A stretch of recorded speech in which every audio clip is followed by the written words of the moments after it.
Là on est chez le fournisseur de Oseo du coup parce que je voulais savoir comment était fabriqué le produit parce qu'en fait la majorité des questions que vous avez posées suite à la petite vidéo sur Facebook c'est en gros autour de la chimie, tout ça, des molécules pour les plus avertis. D'habitude on n'a pas accès mais là on va avoir accès au laboratoire, la visite d'usine qui fabrique le produit. Si sorti cette vidéo les gars, on n'a pas une idée exacte, c'est vraiment que je sers à rien. Là on est chez TPF. Donc on est parti. Notre usine est séparée en deux halls. Un premier hall pour faire du stockage. On a des produits qui arrivent en vrac, on essaie de favoriser vraiment les transports en grande quantité pour minimiser tout ce qui est emballage plastique. On peut envoyer jusque dans le nord de la France tout ce qui est conditionné dans ces poches.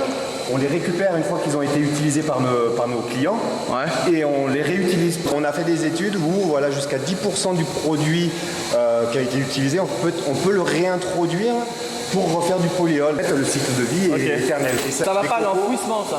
Non. Ok. À la caméra on dirait que Dieu est en train de nous observer. L'usine n'est pas si grande que ça. On a que 400 mètres carrés vraiment utilisés pour la production en elle-même. Et puis on est en France. Des usines en Allemagne, on en a en Espagne, il y en a en Hollande et on est le seul fabricant français, vraiment 100% français, à avoir développé et de fabriquer nos propres produits. Du coup, c'est le contrôle qualité français dessus. C'est ça. Tout est propre, l'usine est nouvelle ou quoi là? L'usine a 1 an et ultra propre, ouais. Pas d'intervention humaine, c'est que vraiment il y a besoin de manipuler aucun produit, tout est fait par de la tuyauterie. C'est froid, hein. On dirait une grosse cocotte minute. Ça t'en fait beaucoup par jour? Entre 30 et 40 tonnes de produits. C'est quand même quelques poseurs. Hein. C'est ça l'avantage d'être au milieu de tout le monde, c'est que pas de concurrence directe, puisqu'en fait tout le monde vient se servir au même endroit. Ouais, un conteneur à format international. Quoi.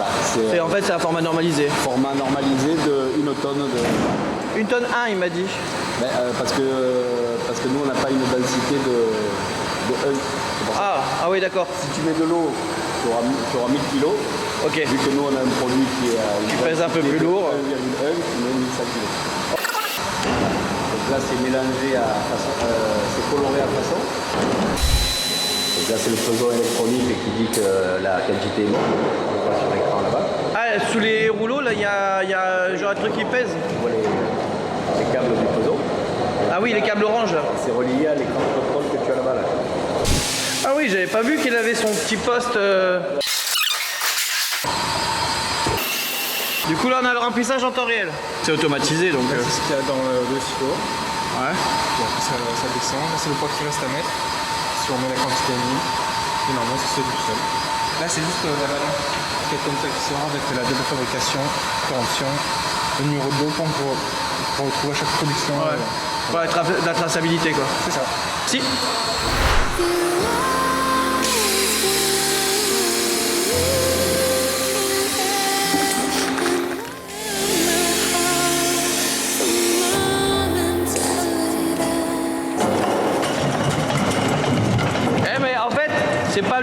C'est pas le mélange fini qui arrive, je vois qu'il y a 2 tubes dedans. Il y a genre hein? Le produit arrive à une colore. En fait, vous colorez en fonction du client qu'au dernier moment.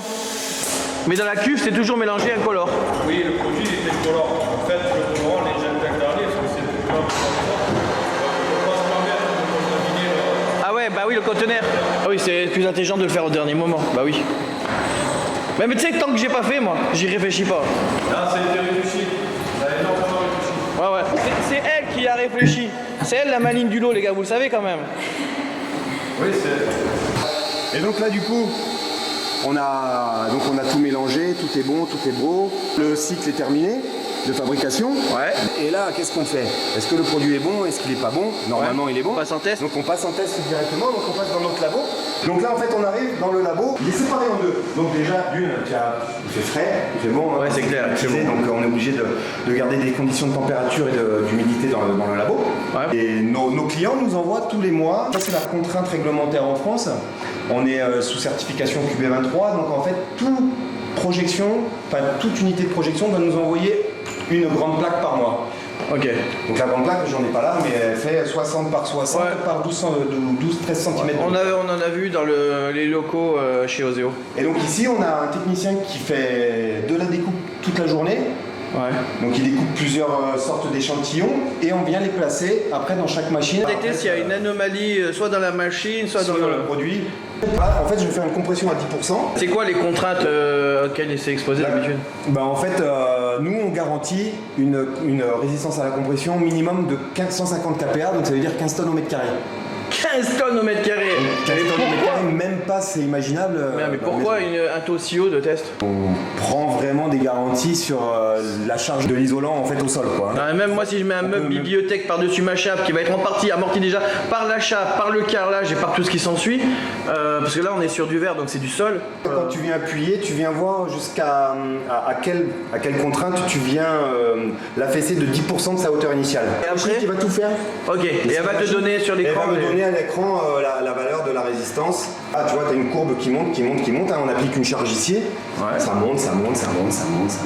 Là, c'est un premier palier. Après, pof, on continue à monter. Là, on ne le voit pas, mais en fait, il est en train de comprimer l'échantillon. Tout doucement, genre micromillimètre par C'est ça. micromillimètre. En fait, on va l'affaisser de 0, jusqu'à 0,8 mm.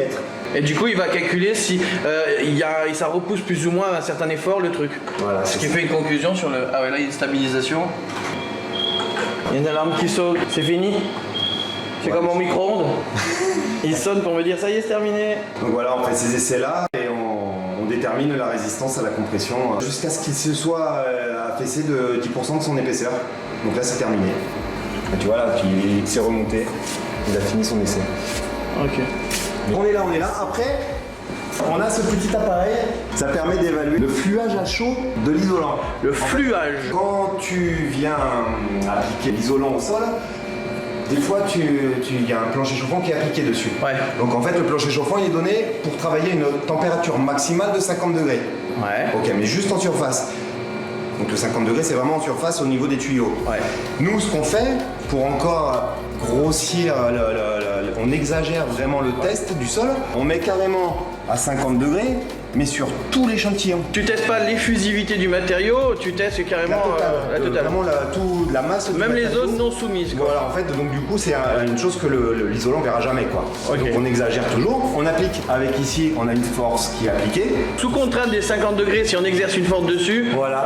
En gros, c'est quand j'allume mon chauffage au sol, vu que je marche dessus ou que j'ai un meuble, qui appuie en permanence dans un endroit. Est-ce que ça va bouger? Est-ce que ça va pas bouger? Donc en fait, on a pareil, hein, c'est normé. Oui, puisque la chaleur déforme, normalement, elle ramollit. Elle ramollit un petit peu. Ah oui. Et donc du coup, il faut que nous, on ait une formulation qui permette justement que ça se déforme pas sous la température. Ok. Et donc là, en fait, on a l'obligation de tester 4 fois par an les échantillons pour voir si on a une déformation. 4 fois par an, c'est-à-dire 4 des échantillons mensuels. Voilà. Et le fluage, ça veut dire. Entre guillemets, l'affaissement, pression d'épaisseur. Ok. Là, en fait, on est normé pour pouvoir appliquer des sous-couches acoustiques. On doit avoir des valeurs seuil. Et nous, on est dans les valeurs où on peut appliquer, tu vois, un isolant acoustique. Par-dessus. Voilà, c'est ça. Ok, ouais, parce que la fluctuation est tellement faible qu'il n'y aura pas de modification de l'épaisseur, même si tu rajoutes quelque chose En par-dessus. fait, on a après une étude au CSTB qui est faite sur les courbes et on voit qu'à 25 ans, sous plancher chauffant avec une charge énorme, donc là je crois qu'on est à plus de 100 ou 150 kg au centimètre carré, pardon, sur l'échantillon, en fait, ça s'affaisse au bout de 25 ans à moins de 1 mm en fait. Je vais pas avoir mon carrelage intérieur qui va fissurer. Tu fais une chape tradie, tu t'affaisses de 2 ou 3 mm quoi, si elle est mal dosée. En gros, tu participes pas. On participe vraiment pas à la S'il y a mon carrelage qui pète, c'est que ça vient de ma chape, pas du sous-chape. Non, l'isolant, il bouge pas. Ok. Il garantit pour Non, pas mais là, bouger. t'es en train de te dégager des assurances. Tu vois bien, on a fait le test pour pas dire que c'est notre faute. Hein. Donc c'est le chapiste, c'est pas nous. C'est ça. Ok. Donc du coup, les tests au feu, parce que je vois pas d'appareil. En fait, les tests au feu sont réalisés au CSTB, c'est normalisé. En fait. On a appliqué une petite flamme avec un chalumeau sur un échantillon de PU. Ouais. Donc en fait, la flamme vient lécher l'échantillon du matériau à tester. Pour voir s'il est prolongateur. Voilà, en fait, du coup, on regarde si la flamme prolonge.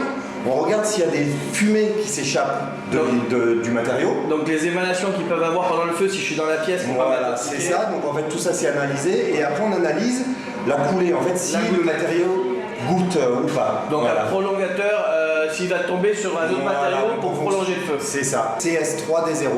En fait, ça veut dire qu'on a des émanations de fumée qui sont pas toxiques et D0, c'est qu'on n'a pas de coulabilité du produit. Donc en fait, le produit va pas couler. Mais est-ce que c'est un prolongateur de feu? Non. En fait, quand on va venir lécher le produit, l'échantillon, en fait, la flamme va monter un tout petit peu et s'éteindre automatiquement. C'est ça s'auto-éteint en fait. Ok. Si moi par exemple genre j'ai un fauteuil devant la paroi qui est en train de prendre feu, qui a traversé déjà ma plaque de plate. C'est coupe-feu un quart d'heure, une plaque de plate standard à 2 SN-D0. Faudrait qu'elle tombe. C'est-à-dire que généralement en fait ça chauffe toutes les petits vis autour, toutes les fixations, ça déforme les ferrailles derrière et au bout d'un moment seulement ça tombe. Et encore que la première chose qui tombe normalement c'est la plaque de plafond. Parce que c'est là où il y a la structure qui porte, qui déforme et avec le poids, la gravité, c'est la première plaque qui tombe. C'est rarement les plaques qui sont dans l'autre sens. Hein. C'est d'abord ça commence par le plafond. Du coup il faudrait que ça tombe. Que en ce moment, du coup la flamme qui atteint le produit en fait soit continue pour que le produit forcément au fur et à mesure ça le clignote. C'est ça. Ouais. Parce que si la flamme elle monte et qu'elle lèche et qu'après elle redescend parce que le consumable qui est en dessous il a disparu, c'est fini, il n'y aura pas de propagation. Il n'y a pas genre comme dans mon barbecue, j'ai commencé à enflammer un petit peu et hop ça va repartir. Ça se répandra pas, ça va s'auto-éteindre automatiquement. Ok, ouais, faut vraiment que je vois le test. Ouais. Par nature, ça te prive d'oxygène. C'est ça. Et il va pas y avoir une quantité de fumée énorme comparée à d'autres. Ça va pas accélérer mon processus d'étouffement. C'est ça. Ok. Voilà. Dernièrement, on a fait le stade l'Olympique Lyonnais, le stade Groupama. On a fait l'isolation des loges. Non mais j'essaye de rapprocher de ce qu'on connaît déjà et qu'en fait on ne percute pas. Regarde, je suis en face là et je vois les plaques au-dessus du local. On en met tous, avec les tôles ondulées, avec la mousse, on en met tous et en fait on n'y réfléchit pas. Exactement. Alors que là en fait c'est juste parce qu'on le voit mais c'est fou comment vous avez une mauvaise réputation. Pour rien. Alors qu'en fait on en met partout. On en met de partout, il y en a vraiment de partout du pays. Je suis resté dans cette légende aussi, je t'avoue. Hein. Moi j'en mets tout le temps au sol sous mes chapes et en fait j'ai jamais gêné. Tu sais que c'est un peu la France qui veut ça parce que moi je suis allé en Belgique, je suis allé en Suisse, je suis allé en Allemagne. Pour eux, zéro souci. Ils n'ont pas d'a priori comme ça, ça fait des années que c'est déjà utilisé. Cette appréhension de... Non mais en France on n'a pas trop développé ça. Eux oui. Bon, après il faut super communiquer dessus, je pense qu'il y a un manque de communication sur cette performance là. Ok, merci pour toutes les infos. Après donc là, on passe dans l'autre partie du labo. Donc ça c'est la caractérisation de nos produits fabriqués. L'idée de faire un reportage, c'est les gens, nous on utilise des matériaux, on a toujours que des on-dit sur les chantiers. Et du coup, avoir la chance d'aller découvrir les gens qui fabriquent le matos, l'outillage, les matériaux, c'est la chance pour tout le monde d'avoir en fait l'info à la source. Et il faut être un peu comme un journaliste, normalement un journaliste c'est neutre. Donc moi je pose toutes les questions qui me passent par la tête, toutes les questions qu'ils ont laissées sur les forums et trucs comme ça. Puis après chacun se fait son avis, mais au moins on a vu la réalité. C'est vrai. Je vais faire le test moi-même. Yes. Comme ça on va voir si je suis aussi doué que toi. C'est ça. Je mériterai peut-être ta paye. Peut-être. Peut-être. Voilà. Oui, c'est ça. On est sur ton lieu de prédilection. C'est ça, le labo R&D. Donc nous, en gros, on est deux en recherche et développement, deux ingénieurs. Ouais. Et on travaille donc sur les formules de demain, les formules de polyol. Donc en fait, il faut savoir que nous, on fait de la formulation. C'est globalement un peu de la cuisine. C'est quoi et en quelle proportion mélanger pour atteindre des propriétés visées. Donc un peu, c'est comme si tu faisais... J'aime bien, attends. Ne te prends pas pour mon prof de sciences physiques, d'accord? Tu commences à faire des phrases que moi l'énoncé, j'y comprenais rien, d'accord? Donc en mode lampe juste pour nous. Ok? Donc Ouais. tu commences à faire. Ouais, donc en gros, c'est comme un gâteau. Donc par exemple, si tu mets plus ou moins de farine, tu vas avoir un gâteau plus ou moins élevé, etc. Ok. Bah nous, c'est exactement pareil. Ok, plus ou moins de levure et puis voilà. C'est ça va gonfler plus ou moins. Non, concrètement, en gros, nous on a plein de matières premières. Donc en fait, c'est un polyol, c'est un assemblage de plein de... Ouais, polyol, c'est le terme générique dans lequel tu n'inclus un mélange. C'est ça, Ok. c'est ça. Mais du coup, ça peut être un polyol différent en fonction des ingrédients. Mais ça, c'est le terme générique toujours. Voilà. C'est comme si j'ai fait un gâteau, mais un coup c'est un gâteau à l'orange, un gâteau au citron ou un gâteau à la fraise. C'est exactement C'est ça. juste le terme gâteau, c'est le terme polyol. C'est ça. Ouais, je suis bon dans les explications pédagogiques, moi. En gros, nous on va nous dire, je sais pas, par exemple, demain on veut une mousse avec une densité de 150 Ok. kg par mètre cube. Et ben nous au labo on va faire des petites recherches, on va réfléchir à tout ça, on va mettre en place un plan d'expérience, donc on va faire plein de mélanges différents. Ensuite avec tous ces mélanges on va faire des champignons, donc je vais vous montrer après, ça a la forme d'un champignon. C'est ça. On va étudier les propriétés de la mousse, si c'est bon on va aller le faire tester en spray, en projection. Ouais. Si le projeteur il nous dit oh, votre produit il est génial, bim, on va le passer ensuite en certification, etc. Et si c'est pas bon, on retourne En à certification l'étape. CSTB. Ouais, c'est ça. Ok. Et si après la mousse elle est pas bonne, on repasse à l'étape labo, etc. Mais toi, tu n'as pas un endroit où tu vas projeter toi-même au lieu de demander au projeteur de le faire? Non. Non, donc du coup, soit c'est la réaction dans le champignon, C'est puis après, ça. oh, ça s'est développé 20 cm, donc on a atteint C'est ça. l'objectif. L'autre c'est des bleuets 15, ok, d'accord. Exactement. Nous en fait, tu le verras quand je vais faire mousser, au début ça devient un peu crémeux, ensuite ça monte, après on touche en fait et dès que c'est plus poisseux, enfin en gros tout ça c'est des temps qui nous permettent de dire si la mousse après en projection... Tu regardes le temps d'expansion, ouais, la hauteur et la largeur d'expansion, la quantité de produit final au total. C'est ça. Ok, pour que tu simules toi la place que ça va prendre sur ma chape, combien ça va monter, du coup éventuellement après par rapport à un temps d'action donné, si ça agit trop vite, ah mince, le mec il va se retrouver en panique. C'est ça. Ok, je vois bien le truc parce que comme j'ai fait les essais moi-même, oui, du coup c'est plus en bon gros mauvais, parce que je croyais que c'était simple de bien l'appliquer, bon. Non, c'est pas facile. En fait, si, c'est ça. J'ai fait un terrain BLX. Tu me rassures, voilà. Juste prendre du mal. Dis-toi qu'aujourd'hui je suis ton caméraman officiel. Alors. Comme j'ai nettoyé pour pas qu'il y ait d'interaction d'un autre produit dessus avec le produit quoi. Comme moi au goulot, quand je fais mon mélange, ça accélère si j'ai du vieux produit le processus de séchage par exemple. Entre chaque mousse, on nettoie bien la paille. Il n'y a pas un produit dégraissant spécifique ou un truc comme ça? Si, nous on le met dans de l'acétone en fait, tout simplement. Mais en fait là c'était déjà... Ah c'est pour ça que c'était en train de tremper? C'est pour ça que c'était en train de tremper, ouais. Ok d'accord. Donc voilà. Ensuite, on vient prendre un petit pot dans lequel on va faire le champignon. C'est comme au cinéma. Je choisis la taille du pot de popcorn. C'est ça. Vous n'aurez pas la formulation. Et non. Ça c'est secret. C'est toi qui cherches à faire la formulation? Donc tu joues ta petite chimiste comme avec le kit qu'on a acheté quand on était petit quoi. C'est exactement ça. Ok. C'est ça. C'est juste pour avoir le petit récipient. Donc je m'assure aussi que ça se soit branché. Enfin mon prof lui était toujours en blanc. Oui, mais c'est plus classe le bleu, tu vois. Ouais. Les gants, c'est pour les produits chimiques qu'on va verser dedans, parce qu'il faut pas que ça verse sur les doigts. Les lunettes, c'est parce qu'il m'a dit qu'au moment où on mélange là, si je gère mal, ça peut faire... Et soit j'en ai là, soit j'en ai sur les yeux. Mais de toute façon, on va te fermer ça aussi, comme ça, ça sera plus sûr. Oui, bah de toute façon, je passerai la main comme ça, et ça sera à hauteur de mon visage. Exactement. L'idée, mais toujours le bonnet. C'est ça. Je ne donnerai pas les quantitatifs, c'est elle qui me dit. C'est ça. Alors, parce que là, t'as pas marqué les noms sur... Ouais, bah je te dirai, en gros, il faut mettre ce produit-là et après celui-là. Et en gros, une fois que tu auras les deux dedans, tu vas venir... Il m'a dit bien serré au fond pour pas que ça fasse ça mélange et... C'est exactement ça. Donc moi, en plus, je suis petite, donc je vois pas, mais toi, tu verras un peu mieux. En gros, tu le plaques comme ça. Ouais. Un revêtement dans le gobelet qui fait que ça le rend neutre pour pas interagir avec le produit dedans pour la réaction? Non. Ouais, en fait, c'est des gobelets à soupe de base. Donc, des gobelets à soupe? Ouais, on les achète comme ça. Mais en fait, c'est juste un peu plastifié pour nous permettre que ça glisse mieux. Donc ensuite, tu vas le mettre là, tu vas le plaquer.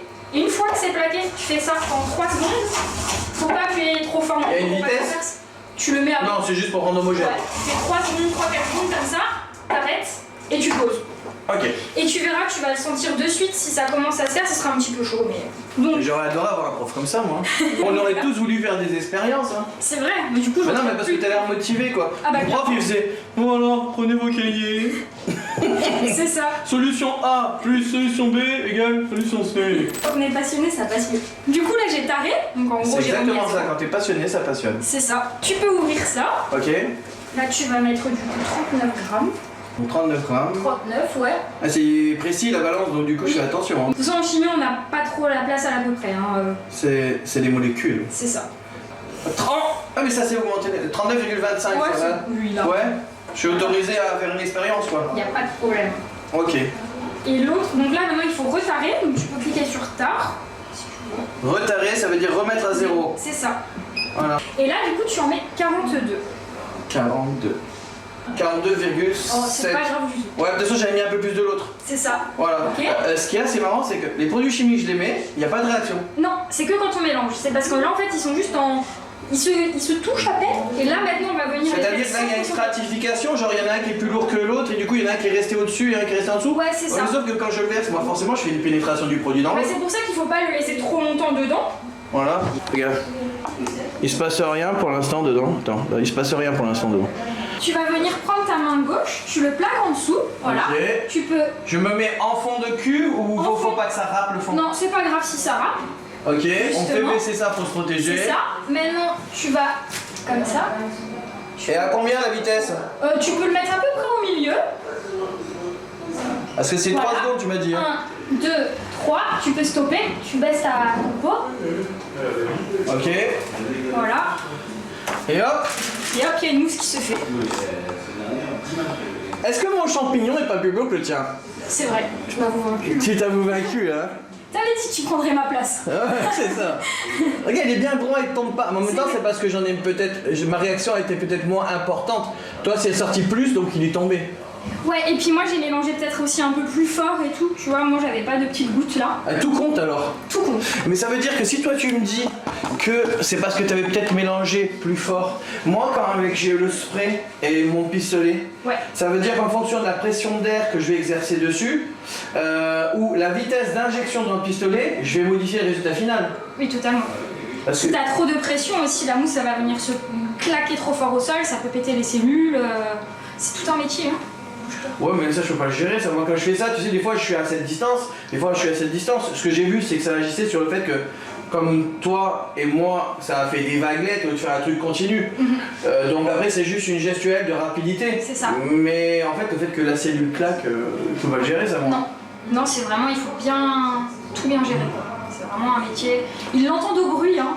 Quand on spray avec eux, ils disent ah, tu entends, là la mousse elle est bien. Ils l'entendent au petit pic. Ah, j'en suis pas encore là, moi. Oui, J'entendais bah, rien du tout. Hein. Déjà, je voyais rien du tout, donc Donc, voilà. moi qui l'ai fait. Faut savoir que le polyuréthane, une fois que la réaction s'est faite, C'est marrant. totalement inerte, il n'y a aucun danger. Celui qui a cellule ouverte, Oui, de toute façon, il n'y a plus de gaz. c'est ça. Puisqu'en fait, il s'est expansé au CO2 comme dans l'oxygène, quoi. Du C'est coup, ça. fait pchou, et puis hop, c'est plus que le produit inerte et la circulation d'air qui soit au milieu. C'est ça. Et pour l'autre qui est à base de HFO, Ouais, c'est on peut le faire un HFO? Bah là c'est du HFO. C'est du HFO. Ça, c'est du C'est pour HFO. ça qu'il est tout lisse, on dirait qu'il est tout fermé. Ouais, c'est ça. Et en fait, quand on fait les mousses au HFO, c'est généralement des densités plus élevées, c'est 40, 50, 60 quoi. Ouais. Alors que celle en cellule ouverte, c'est plus des densités 10, densité 20. Ok.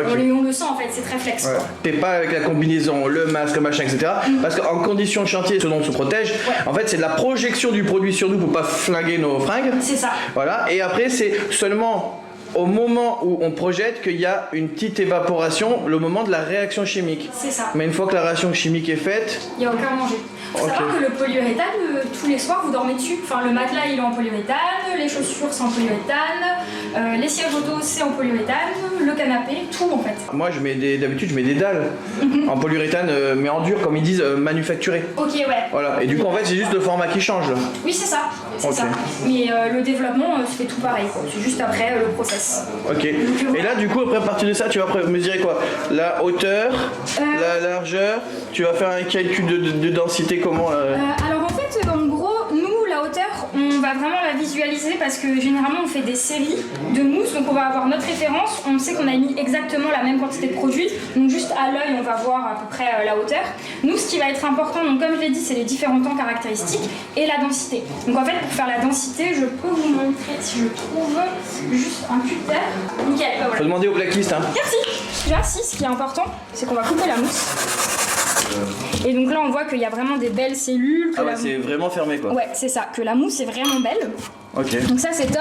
Et en gros, nous, après, on découpe la mousse, on fait des petits carrés, on mesure le volume, on le pèse. Tu vas refaire les mêmes tests ici, sur le produit là, ici, que ce que tu fais sur les échantillons que les C'est ça. franchisés envoient. C'est exactement ça. Après, nous, quand on fait des développements là-haut, parce que bah, c'est un peu notre métier, tous les jours on développe les nouvelles formules, et ben on va toujours faire une référence, et après, les mousses pour lesquelles on a fait des améliorations. Ouais, mais attends, mais moi, j'ai l'habitude de travailler avec un produit, tu vas pas me changer le produit tous les jours. Si, c'est quand même important parce que du coup, les thématiques qui reviennent souvent sur le polyuréthane, c'est que ça pollue, c'est pas écologique, etc.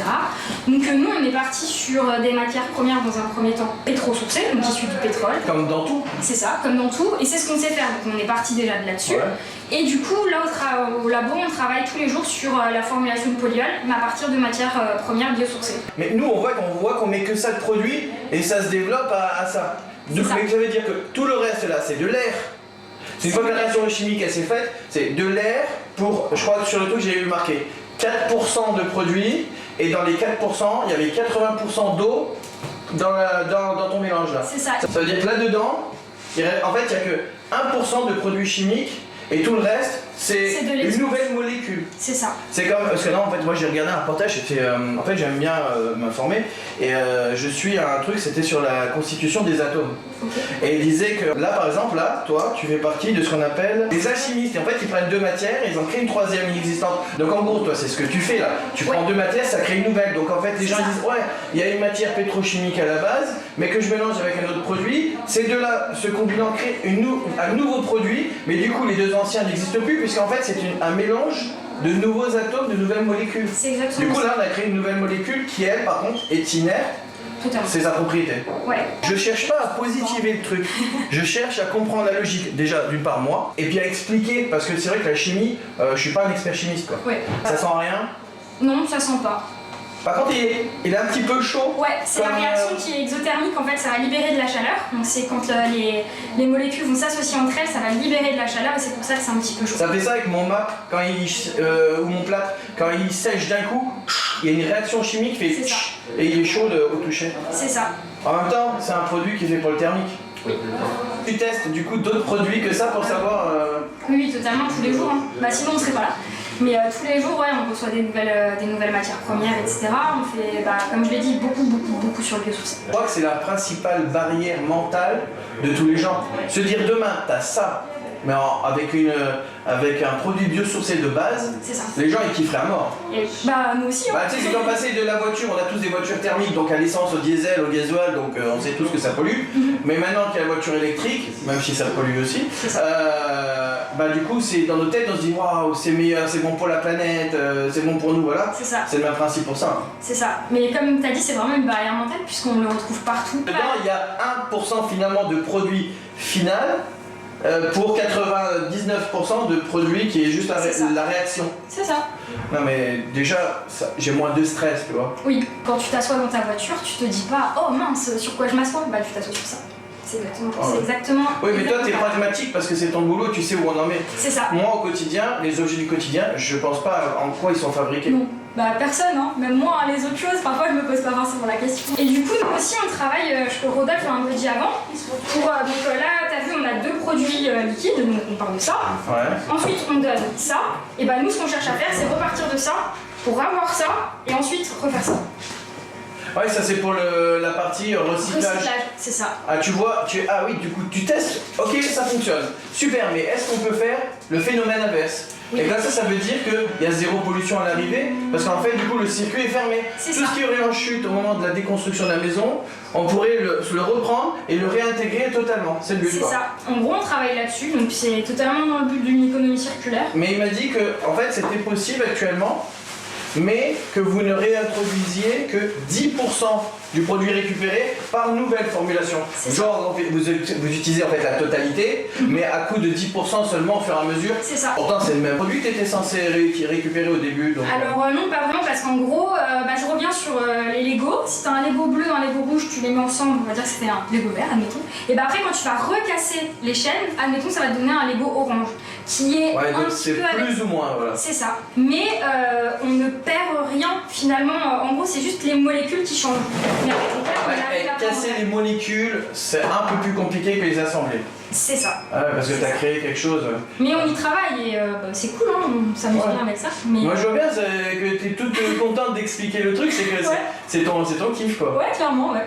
Et quoi, du coup, derrière? Ah, ici, je teste la teneur en eau. La teneur en eau? La teneur en eau. Je viens de lancer une La pointe. teneur en eau de quoi? Des mousses, parce qu'en fait, t'as dit avant qu'il y a des mousses donc, qui sont expansées au CO2. Salut, Nico, enchanté. Pascal, enchanteur. Retiens-la, ça marche à chaque fois. C'est vrai que c'est pas mal. Ouais, il y a des mousses qui sont expansées au CO2, mais en gros, on n'injecte pas du CO2 dedans, on met de l'eau qui va réagir avec un décomposé pour donner du CO2. Ok. Et donc, dans les mousses, donc la cellule ouverte, on met de l'eau. Et même dans nos autres mousses. Du coup, il vérifie le taux final qui reste. Le taux d'eau qu'il y a là-dedans, qui va nous permettre ensuite du coup de déterminer si notre mousse elle est correcte ou pas, si notre polluant. Donc, ça base d'eau aussi. Ouais, c'est ça. C'est un peu. Bah, combien de taux d'eau en général il reste dedans? Dans le polyol, bah ça c'est. Je peux pas dire le taux exact. Ouais, non. On va dire que c'est entre 1 et 5. 1 et 5%? Ouais, c'est ça. Ok, ouais, mais de toute façon, l'eau, c'est un composant comme les autres. Ah oui, Je veux dire, on dit le produit chimique, mais en fait tout est chimique. Ah, Chimie oui. c'est le mot, Oui. mais en fait tout est chimique. L'eau, le pétrole, Bah, l'autre, ça va être voilà. Dès qu'on a une molécule, on a des Voilà, atomes, donc c'est de la la chimie. molécule c'est la chimie. Et donc toi aussi t'es chimiste, tu vas faire pas des vérifs en sortie des cuves quand il était fini là? Moi, je suis responsable maintenant, c'est logistique. Ah, la cuve vient de se finir, t'es en train de tester que la cuve Voilà. on a le bon mélange. J'ai de la prod aussi. Ok. Et avant toute prod, je suis obligé de faire un test. Parce que là du coup la cuve avait été mélangée entièrement, donc si tu vérifies, tu dis c'est pas bon, tu vas jeter tout. Non, on jette pas, on fait des apports. On réajuste. On réajuste. Ok. Ah oui, tu vas compléter. Voilà. Donc du coup, ça sera plus à compléter que parce qu'enlever ça va être compliqué. Nous on complète, nous le labo il est là exprès pour être à la pointe. Nous on est dans le pile poil. Ouais. Ok. Ah ouais, je vais filmer la manip alors après je vais expliquer. Ouais. Ouais. Si, ouais. Moi je te dis, moi je pars, je deviens concurrent direct. Ça marche. Puis t'as l'air tellement emballé par la chimie que je vais dire. Bah ouais. Du coup, la quantité d'eau, pour nous, c'est quelque chose de très important parce que ça va régir l'expansion de la mousse. J'aime bien, tu sais, c'est un mot que tout le monde utilise, bien sûr, expansion, mais dans un contexte de laboratoire, ça fait genre plus stylé, je trouve. C'est vrai. Voilà. Donc on va noter super. l'expansion de la mousse, mettre des mots simples qui deviennent compliqués juste parce que l'environnement change. C'est exactement ça. Du coup, en gros, nous, on est équipé d'un appareil, ça s'appelle un Karl Fischer. Un Karl Fischer. Karl Fischer, c'est la marque ou... Non, c'est, je pense, sans dire de bêtises, que c'est certainement le monsieur qui a inventé ça. Titrateur, Karl Fischer. Titrateur. Et toi c'est un titrage. Ouais, non, Titrateur. Pourquoi? Ça veut dire quoi titrater? En gros, on titre, on dose l'eau qu'il y a là-dedans par d'autres composés chimiques. Tu peux faire ou l'eau ou d'autres choses. Hein. Ça c'est l'action de vérifier la quantité d'un produit dans un autre. Dans un autre produit. C'est-à-dire que là, tu vas faire, c'est-à-dire qu'en gros là comment tu vas faire pour savoir la quantité d'un produit dans un produit avec un autre produit? Tu vas mettre un réactif qui va faire que ça va faire une coloration par exemple, qui va faire ça fait à peu près tant de... Comme ce qu'on faisait au lycée là, suis où bon on avait quand la même. petite burette et qu'on attendait que ce soit bleu ou rose et on disait voilà, c'est exactement pareil. Et en une demi-heure, on va avoir un cours accéléré d'une année. C'est ça. Sortez vos éprouvettes et vos pipettes. C'est ça. Je vais juste prendre du papier pour bien nettoyer ma petite seringue parce que voilà. Bah oui, forcément ça va être quantitatif sinon supérieur. C'est ça. Faut faire attention qu'il n'y ait pas de petites bulles. Ah bah oui, comme quand tu injectes un produit dans le bras de quelqu'un pour le tuer. C'est ça, on va éviter. Hop, on va rentrer la masse qu'il y a dans notre seringue, enfin la masse de notre seringue. Ok. Et après on viendra la repeser après, comme ça on saura exactement combien on a injecté. Je trouve ça formidable. Être au cœur de l'action, comme ça, qu'on est en train de faire. Je trouve que c'est le truc le plus cool du monde. C'est découvrir en étant dans là avec des gens motivés et tout. C'est une ambiance de malade. Voilà. J'espère que tu kiffes. Cette petite immersion faite maison. Et du coup ensuite on va lancer, donc on va cliquer tout simplement sur Start. Il va nous dire d'injecter l'échantillon, donc c'est ce que je vais faire. Pouf. Ça change de couleur, c'est normal. Ouais, bah ça a une réactif. Bim, on réappuie et maintenant ça va titrer. Tu vas voir qu'il y a un produit qui sort. Tout ça. Alors là, il va commencer à sortir par là. Là tu Ah oui, vois. ah oui. Et donc ça c'est le réactif qui va nous permettre de déterminer ensuite, en gros la machine elle est calibrée etc. Elle sait que quand on met par exemple, je sais pas, 5 ml de ça, en sachant qu'on a mis 1 gramme de ça, elle saura nous dire combien on a mis. Ma formule qui est faite par la machine quoi. C'est ça. Ça plus ça égale ça. Bon bah en fait ça ressemble à ça une vraie formule. C'est ça. Au lieu de le faire à la main et ensuite de prendre ta petite calculatrice pour tout faire, bah là, ça le fait tout seul. Ce qui est quand même bien pratique. Étant donné qu'on en réalise quand même très très souvent quoi. À chaque nouveau mélange, C'est ça. tu vérifies parce que sinon ça fait une cuve de perdu. Donc, C'est ça. Et nous, en recherche et développement, sur tous les mélanges qu'on fait, on doit à chaque fois vérifier ça. Tout le temps, tout le temps, tout le temps. Et en sachant que dans une journée, on peut faire, je sais pas, 40 mélanges en R&D, même plus parfois. Ok. Donc notre labo, voilà, souvent c'est plein de mousse absolument partout. Ouais. J'avoue que je me suis amusée à en colorer plein pour la déco chez moi. Mais... Sérieux? C'est vrai. Tu fais quoi comme métier? Bah regarde. Je fais des petits champignons. Et du coup là je remets la masse de ma seringue plus du produit, donc par différence on va savoir combien on en a mis. En gros là j'ai repesé donc, ma seringue. Donc avant j'avais le produit en entier. Ah oui, comme ça tu sais exactement ce que tu avais injecté. C'est exactement ça. Et du coup, tu vas pouvoir faire un ratio. Ouais, parce que t'avais pesé au début, mais finalement t'as pas tout mis, ou alors t'as pas pu tout mettre parce qu'il y a toujours un résidu. Ouais, et non, généralement on met 1 millilitre pour cette analyse. Donc voilà, comme ça on remplit tout, on est sûr qu'on n'a pas de bulle, rien, on est sûr qu'on met tout bien. Et après j'ai juste rentré du coup cette deuxième valeur et il nous dit la quantité d'eau qu'il y a dans cette mousse. Moi je connais la quantité d'eau qu'on est censé avoir. Ensuite par différence, je sais combien je dois rajouter par exemple la d'eau dans mon rêve. Ouais, bah oui, il n'y a plus qu'à multiplier par la taille de la cuve. Exactement. Voilà, oui, parce que toi t'as un quantitatif là, qui correspond genre à un ratio de 1 pour 1000. Et puis si la cuve faisait 1000 et là t'as fait un calcul pour 1, t'as plus qu'à multiplier avec 3 zéros de plus et c'est fini quoi. C'est ça. On a les formules qui roulent. Ça sert à quoi du coup? Et ça sert à mesurer la viscosité, mais je peux te montrer aussi. Donc en gros c'est un viscosimètre, donc c'est quelque chose de tout rond. On va venir mettre donc cet petit instrument donc dans notre polyol, ça va tourner. Non, c'est surtout important pour les cuves chez les clients. Parce qu'en fait, si le polyol il est trop visqueux, avec les pompes et tout, ça peut être problématique. Ah, ça fait forcer la machine. Ouais, parce qu'il faut toujours qu'on se base sur la même. C'est un test important, ça, parce que c'est là où après tu es obligé de faire du SAV sur la bécane parce que. Je vais en mettre un peu. C'est exactement ça. Ah ouais, t'as pioché, tu l'as fait juste descendre. Ouais, bah il faut juste que j'en rajoute pour bien que je puisse tout mettre dedans. Ok. Hop. Je le mets dedans. En fait, là, tu vois, t'as un trait et il faut que le liquide il aille au niveau de ce trait. Ensuite, on clique tout simplement avec notre petit stylet sur mesure. Tu vois, on est très high-tech en plus. C'est ton iPhone à toi. C'est ça. On dirait en plus. C'est vraiment ça. On a mis donc le mobile, donc c'est ça, le petit instrument là que je te disais, Ouais, R2. On va tourner à une vitesse de 200 tours par minute pendant 60 secondes. Facile à retenir en plus. T'as un R2, D2. Et on lance. Ok.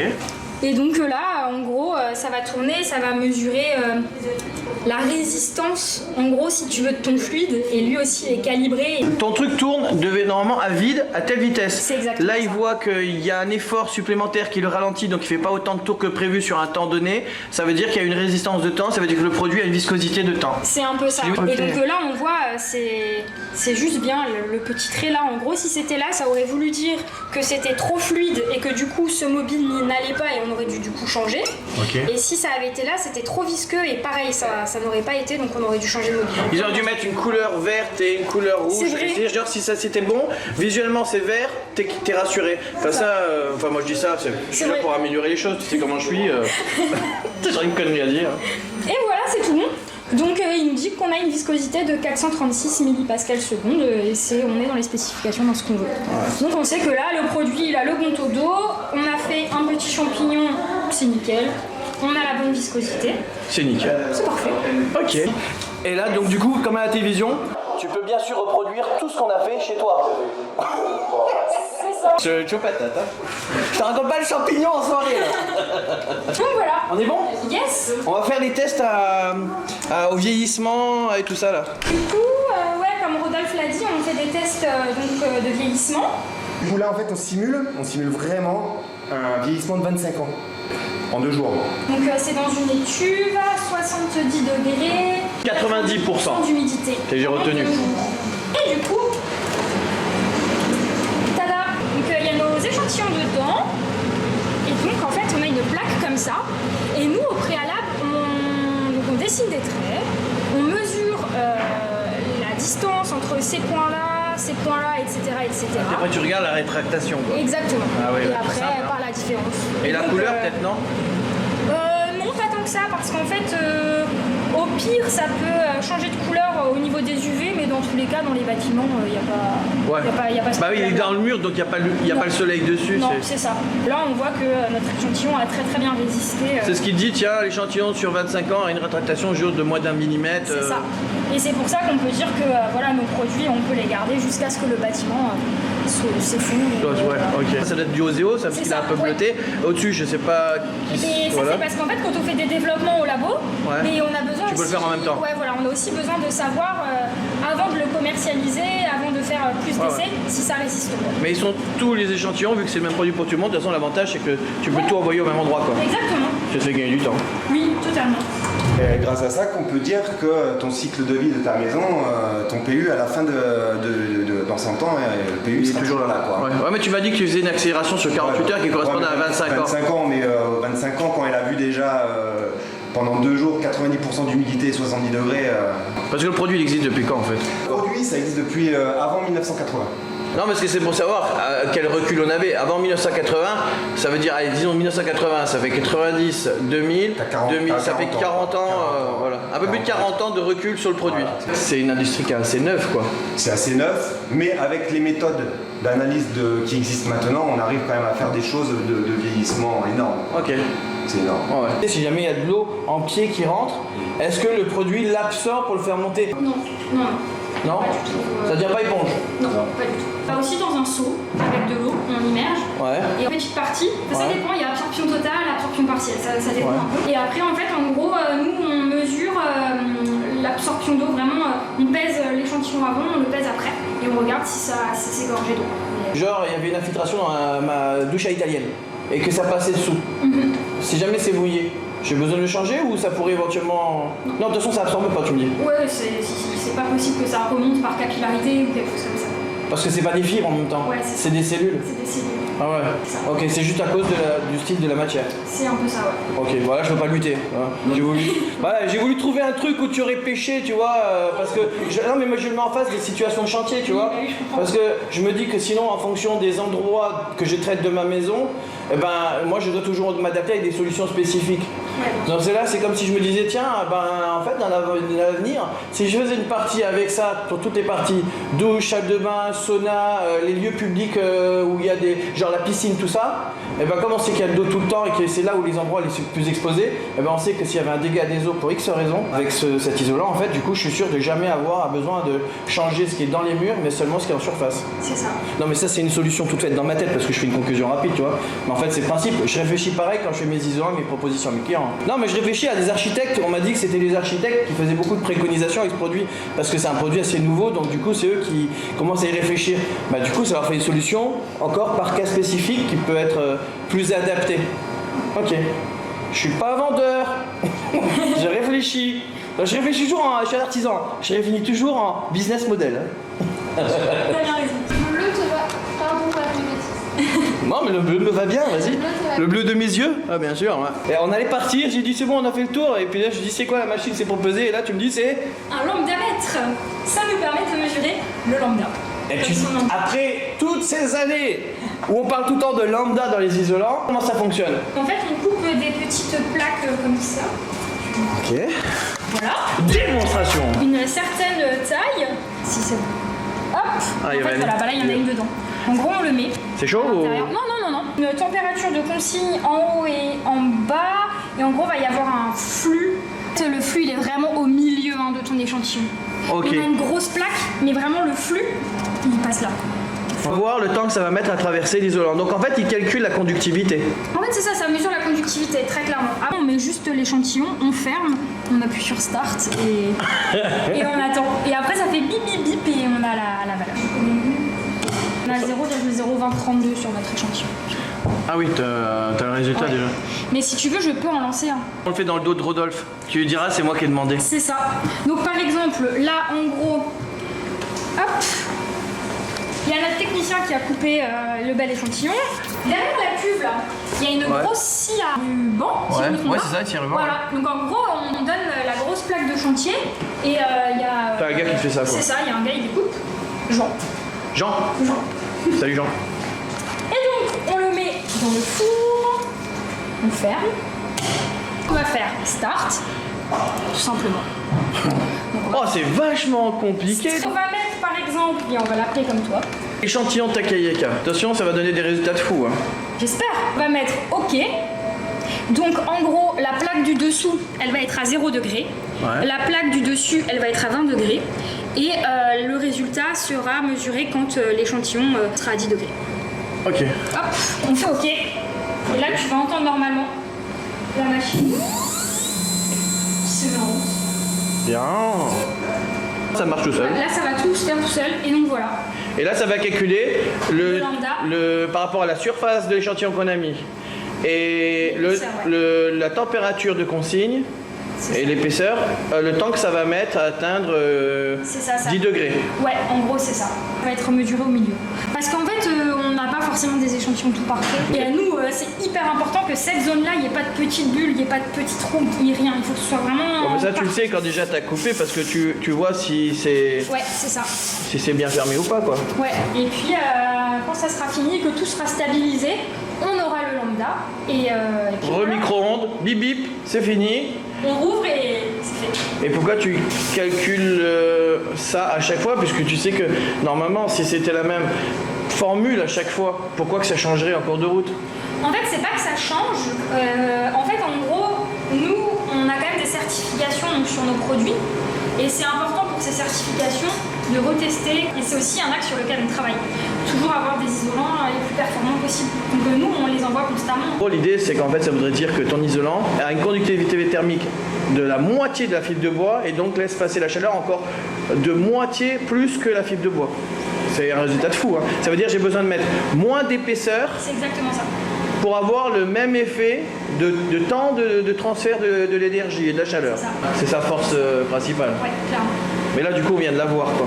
Oui. C'est validé. Après, c'est juste aussi, il y a une valeur qu'on n'a pas parlé tout le long, parce que moi, je compare à la fibre de bois qui est ma référence, c'est est-ce que le matériau est capable de stocker l'énergie pour me la restituer ensuite? Est-ce que ça devient aussi une masse de stockage? Et on avait dit que là, non, il n'y a pas de fibre. C'est chimique, donc c'est développé. C'est juste que ça va ralentir le passage à la chaleur. C'est ça. Mais ça ne me le restituera pas. Non. C'est un peu juste un effet d'effusivité des matériaux. C'est une barrière thermique. C'est exactement ça. Ok. Tu me diras, dans une piscine, j'ai pas besoin qu'on me restitue la chaleur. J'ai besoin que la chaleur ne parte pas. C'est ça. Comme tous les isolants, en fonction de la typologie de mon chantier, de ce que je veux que ça fasse, soit que ça me restitue la chaleur, ou que ça résiste à l'humidité, ou que ça résiste au feu, je vais adapter une solution à une autre. Est-ce que du coup vous avez genre un tableau qui dit tous les usages destinés pour ce genre de produit, là où il y a sa force principale par rapport à un autre? Alors on n'a pas de tableau, mais on a des fiches techniques pour chacun de nos produits. Donc des mots par exemple TPS, Pré40, etc.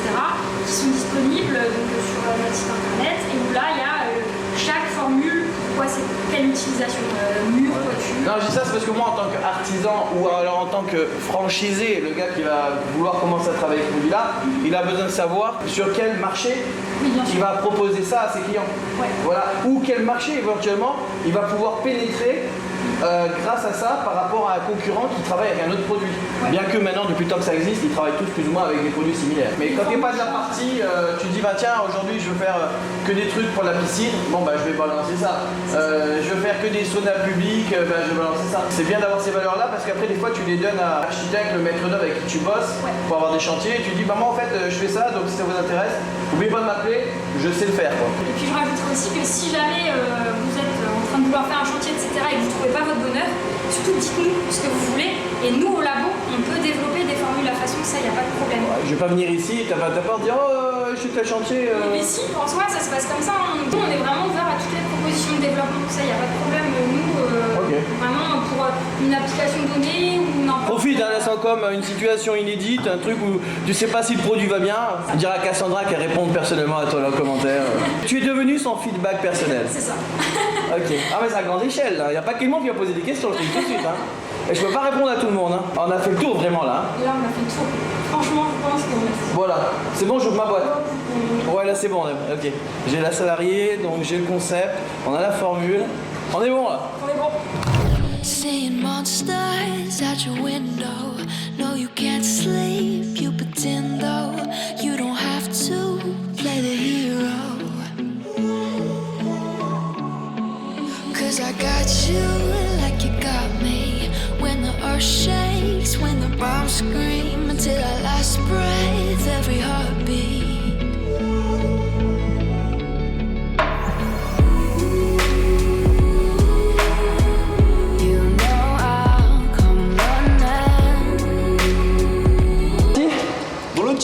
Ok, ouais c'est l'heure à table. Nous avons grand faim. Oui. Oh là là. Non attends, c'est eux qui parlent un langage spécifique. Hein. Essaie pas de te faire passer pour un mec qui est pas de chantier quand même. Hein. Ok. Bon, allez, bonne journée alors. Merci pour tout. Merci à vous. Il fait chaud là. Hein. Et heureusement qu'il fait frais dedans là. Encore, il n'y a pas la clim. Ouais, ah oui, elle était pas enclenchée là. C'est bien isolé. Ouais. Ah, bon allez. Ciao TPF Industrie, un sujet de moins traité. Franchement, on a fait le tour. Hein. Tu as eu le droit au chantier, tu as eu droit à la formation, tu as eu droit à la visite d'usine. Donc maintenant tu as le droit d'ouvrir ton propre commerce. Bon bah pose des questions supplémentaires à laquelle je ne pourrai pas répondre parce que ce n'est pas ma partie. On est parti pour le reportage suivant. J'espère que tu prends plaisir à ce genre d'immersion. On a 2-3 privilèges maintenant, donc c'est plutôt cool. Laisse-moi tes suggestions aussi de sujets que tu voudrais qu'on traite. Et puis si tu veux en savoir plus, bien sûr, bon bah tu vas sur leur site. C'est quoi, je laisse un mail en description pour les gens qui s'intéressent à ça pour en savoir plus. Parce que comme on avait parlé des chapistes et tout ça, s'ils veulent savoir comment ça se passe, bah comme ça ils poseront directement les questions à un commercial sympa qu'on a croisé. Ok. Allez, ciao!